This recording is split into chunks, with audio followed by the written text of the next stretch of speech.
Hello. Hello. What do you want? Look here, everything is in.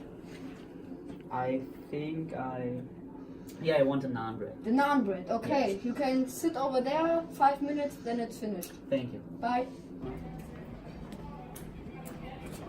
Hello, I'm the cook and I made the bread.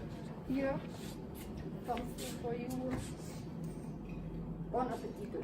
Thanks. Bye.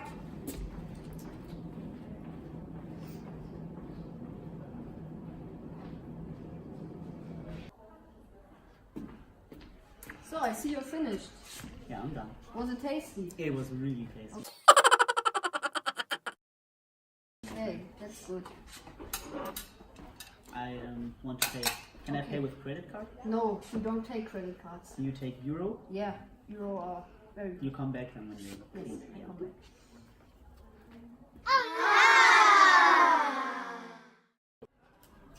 So, €5.90, please. Okay. €4.10 back. Thank you. Have a great day. You too. Bye.